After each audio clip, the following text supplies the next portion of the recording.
नमस्ते विद्यार्थियों और पालकों। डॉक्टर कीर्ति की हिंदी की दुनिया में आपका स्वागत है। आज मैं आपके लिए एक नया टॉपिक लेकर आई हूँ। जो मुझे पता है कि सभी पेरेंट्स जब अपने बच्चों को स्कूल में एडमिशन दिलवाते हैं तो बहुत कंफ्यूज हो जाते हैं कि कौन सा बोर्ड चूज़ करें। स्टेट बोर्ड को चूज़ करें, सीबीएसई बोर्ड को चूज़ करें या आईसीएसई बोर्ड को चूज़ करें। इस कन्फ्यूजन में वे कुछ समझ नहीं पाते। इसीलिए आज मैं ये वीडियो लेकर आई हूँ जिससे कि मैं आपको बता सकूँ तीनों बोर्ड की अपनी अपनी विशेषताएं हैं और इनकी क्या क्या विशेषताएं वो एक एक करके हम देखते हैं। तो सबसे पहले हम देखते हैं स्टेट बोर्ड की विशेषताएं। State board, all states has their own board. हम देखते हैं कि जिस स्टेट में हम रहते हैं उस स्टेट में उसका खुद का एक बोर्ड होता है, जैसे MP state board, UP state board है ना। उसके बाद में Maharashtra state board, Punjab state board. तो इनके सबके अपने अपने बोर्ड होते हैं। India has 29 states. हमारे यहाँ 29 स्टेट्स, यानी 29 अगर राज्य है तो फिर 29 ही हमारे यहाँ पे बोर्ड भी होंगे। States official language is compulsory subject. State का जो ऑफिशियल लैंग्वेज है, यानी जिस स्टेट में आप रहते हो वहाँ की जो भाषा है वो उस जगह की, उस स्कूल की, वहाँ के स्कूलों की जो है कंपलसरी सब्जेक्ट होती है। जैसे अगर हम पंजाब में हैं तो पंजाबी भाषा जो है वो कंपलसरी सब्जेक्ट रहेगी स्टेट बोर्ड में। उसके अलावा हम देखते हैं स्टेट बोर्ड के आईसीएसई में भी और सीबीएसई में जिस स्टेट में रहते हैं वहाँ का लैंग्वेज तो एक कंपलसरी होता ही है।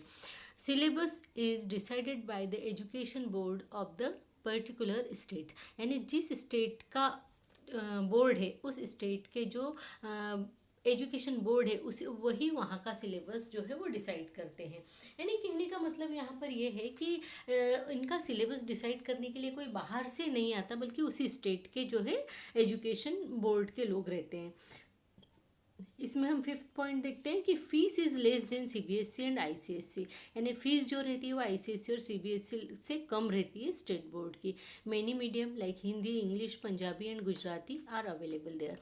हम इसमें देखते हैं कि हिंदी मीडियम है, पंजाबी मीडियम है, इंग्लिश मीडियम है, गुजराती मीडियम, ऐसे कई मीडियम।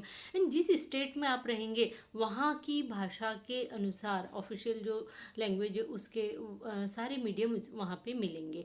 फिर college admission is easy for student, यानी अगर स्टूडेंट उसी स्टेट में पढ़ा हुआ है और आगे वहीं पर अगर उसको कॉलेज में एडमिशन लेना है तो उसको एडमिशन लेने में वहाँ फ़ायदा होता है क्योंकि उनको प्रायोरिटी दी जाती है और प्रायोरिटी बेस पर उनका एडमिशन जो है जल्दी होता है। अगर ये स्टूडेंट दूसरे स्टेट में चले जाए तो इनको वो प्रायोरिटी नहीं मिलती, यानी पहले उस स्टेट के लोगों को एडमिशन और बाद में जो है बाहर के लोगों को। तो इस तरीके से यहाँ पे अगर उसी स्टेट में रहकर उसी स्टेट में स्कूलिंग और कॉलेज किया जाए तो वहाँ उसके लिए अच्छा रहता है। Head office is in the particular state, यानी जो इसका हेड ऑफिस रहता है वो पर्टिकुलर उसी स्टेट में रहता है जिस स्टेट का जिस स्टेट बोर्ड का जो है हमने लिया हुआ है एडमिशन, उस स्टेट बोर्ड का जो हेड ऑफिस है वो वहीं पर रहता है। नेक्स्ट हम देखते हैं सीबीएसई बोर्ड। अब सीबीएसई बोर्ड के अंदर हम देखते हैं कि सीबीएसई का full form central board of secondary education. हम यहाँ पे फर्स्ट पॉइंट देखते हैं, its headquarter is in Delhi. तो यहाँ पे इसका जो हेडक्वार्टर है वो दिल्ली में है। उसके अलावा Hindi and English medium, both mediums are available there, Hindi and English. After that fees of CBSE and ICSE board is same. अगर हम ऐसा सोचें कि सीबीएसई की फ़ीस कम है और आईसीएसई की थोड़ी उससे ज़्यादा है तो ऐसा नहीं है, बल्कि ज़्यादा से ज़्यादा फ़र्क होगा तो 1000-1500 का। अदरवाइज़ तो मुझे कोई फ़र्क इसमें दिखाई नहीं देता। सीबीएसई और आईसीएसई बोर्ड की जो फ़ीस रहती है वो एकदम सेम रहती है। फोर्थ हमारा पॉइंट है कि syllabus is NCERT based changes every year, यानी जो भी सिलेबस रहता है वो एनसीईआरटी बेस्ड रहता है और उसके साथ ही ये जो सिलेबस है वो एवरी ईयर हर साल जो है चेंज होता रहता है। तो ये इसका एक विशेष पॉइंट है। उसके अलावा हम देखते हैं कि CBSE schools in India 18,000 to 20,000, यानी सिर्फ 18 से 20,000 स्कूलें जो है वो हमारे यहाँ सीबीएसई के, जबकि आईसीएसई की बहुत कम है। उसके बाद हम नेक्स्ट पॉइंट देखते हैं कि सिलेबस इज़ कॉम्पैक्ट, यानी इसका सिलेबस जो रहता है एकदम कॉम्पैक्ट रहता है, लेकिन पूरा सब कुछ उसके अंदर आया हुआ रहता है, एकदम व्यवस्थित इसका सिलेबस रहता है। ओनली 6 पेपर्स, यहाँ पे जो है सिर्फ 6 पेपर होते हैं। थ्योरिकल स्टडी बेस्ड, यानी सीबीएसई की जो पढ़ाई है वो थ्योरिकल स्टडी बेस्ड होती है, यानी थ्योरिकली ज़्यादा उसके ऊपर ध्यान दिया जाता है बजाय प्रैक्टिकल के।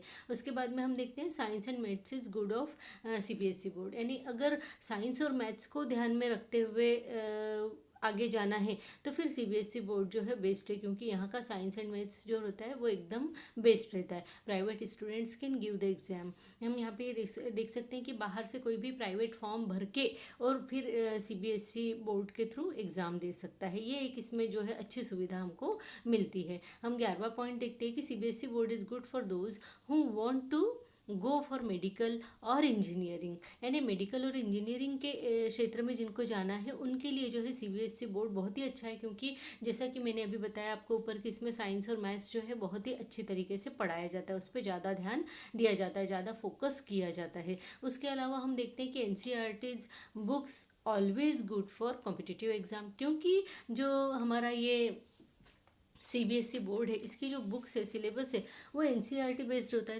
तो जितनी भी हमारे यहाँ इंडिया में कॉम्पिटिटिव एग्ज़ाम होती है उनके लिए जो बुक्स होती है वो हमेशा एनसीईआरटी की ही होती है। इसलिए अगर ये जो सीबीएसई के स्टूडेंट रहते हैं ये पहले से ही जो है एनसीईआरटी की बुक्स पढ़ते रहते हैं तो इनको कॉम्पिटिटिव एग्ज़ाम जो है वो ज़्यादा कठिन नहीं जाती, इनकी जो है तैयारी पहले से ही हुई रहती है, या ये कहे कि इनका फाउंडेशन बहुत ज़्यादा मजबूत हो जाता है। तो इस तरीके से हम सीबीएसई के सिलेबस को देख सकते हैं। इसके अलावा सीबीएसई में एक फ़ायदा ये भी है कि ट्रांसफरेबल जो जॉब रहता है उन लोगों के लिए, उनके बच्चों के लिए जो सीबीएसई बोर्ड है वो सबसे अच्छा रहता है, क्योंकि सीबीएसई बोर्ड के अंदर आपको ऑल इंडिया, पूरे इंडिया में जो है कोर्स सेम मिलेगा, कहीं पर भी कोर्स या बुक्स अलग अलग नहीं होती, सेम कोर्स सब दूर होता है। तो बीच में भी अगर कहीं स्कूल छोड़कर हम जाते हैं और दूसरे स्कूल को अगर ज्वाइन करते हैं तो सेम बुक्स है, सेम कोर्स है, इसलिए बच्चों का नुकसान नहीं होता है। तो ट्रांसफरेबल जिनके जॉब है उनके लिए ये जो बोर्ड है सीबीएसई बहुत अच्छा होता है। हम अब आईसीएसई के बारे में देखते हैं। तो आईसीएसई बोर्ड का फुल नाम है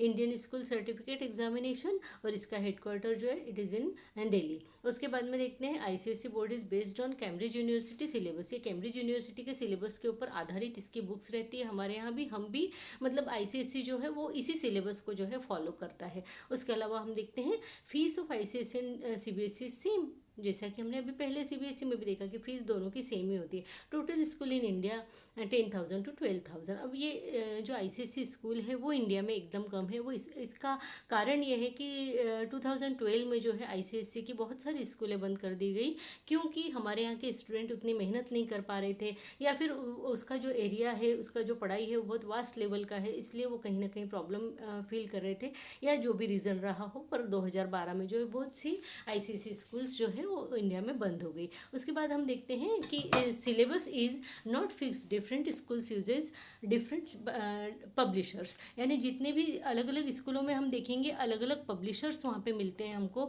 अलग अलग बुक्स हमको मिलती है। यानी एक जैसे सीबीएसई आईसीएसई है तो आईसीएसई का सिलेबस हर स्कूल में सेम नहीं रहता है। जैसे सीबीएसई में हमने देखा कि ऑल ओवर इंडिया उसका सिलेबस जो है वो सेम रहता है, तो वो चीज़ यहाँ पे कहीं ना कहीं खटकती है हमको जब हम आईसीएसई लेवल पे देखते हैं कि अगर ट्रांसफ़र वाला जॉब हो या कहीं दूसरी जगह जाना हो या स्कूल चेंज करना हो, तो इसमें जो है वो सोचने में ज़रा परेशानी होती है, क्योंकि बच्चे को फिर नए जो वातावरण में फिर से ढलना पड़ता है, नई बुक्स, नया जो है सिलेबस, तो इसके कारण थोड़ी सी मुश्किलें जो है बच्चों को हो जाती है। उसके अलावा हम देखते हैं English is good but maths and science is weaker then CBSE. हम देखते हैं कि सीबीएसई में जो है पूरा फोकस साइंस और मैथ्स पर दिया जाता है, जबकि आईसीएसई में अगर हम देखें तो इंग्लिश के ऊपर बहुत ज़्यादा फोकस दिया जाता है, लिटरेचर के ऊपर बहुत ज़्यादा फोकस दिया जाता है। तो यहाँ जो आईसीएसई है वो इंग्लिश के हिसाब से जो है अच्छा बोर्ड है। अगर हम यहाँ देखते हैं कि इसका सिलेबस कैसा है, तो ब्रॉड सिलेबस, यानी बहुत वास्ट एकदम ब्रॉड सिलेबस है,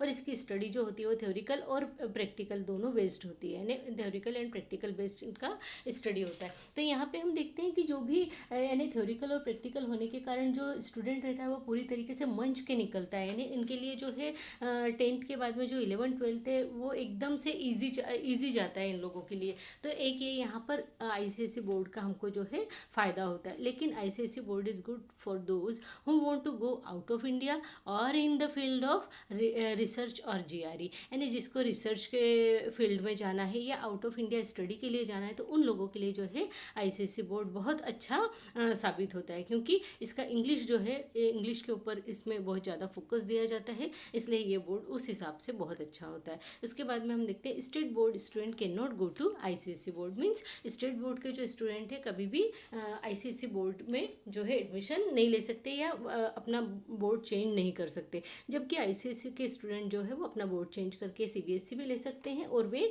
स्टेट बोर्ड भी ले सकते हैं। तो इस तरीके से हमको ICSE, CBSE और जो स्टेट बोर्ड है उसके जो है हमें फ़र्क मालूम पड़ा। इसके अंदर आपने हर एक बोर्ड की अलग अलग विशेषताएं हैं, तो कहीं भी हम ऐसा नहीं कह सकते कि ये बोर्ड अच्छा नहीं है या वो बोर्ड अच्छा नहीं है।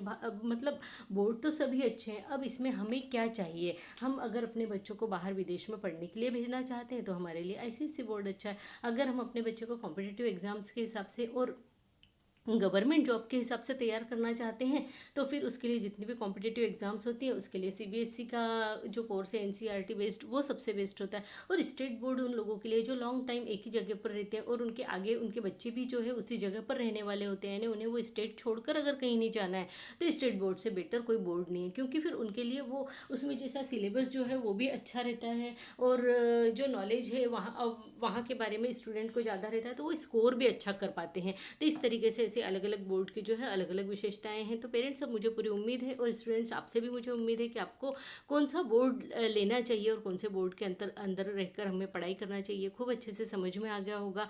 तो अब अगर आपको कोई भी परेशानी हो तो आप मुझे कमेंट बॉक्स में लिखकर जरूर पूछ सकते हैं। मेरे इस चैनल को लाइक कीजिए, सब्सक्राइब कीजिए और हो सके तो अपने फ्रेंड्स के साथ में शेयर भी जरूर कीजिए।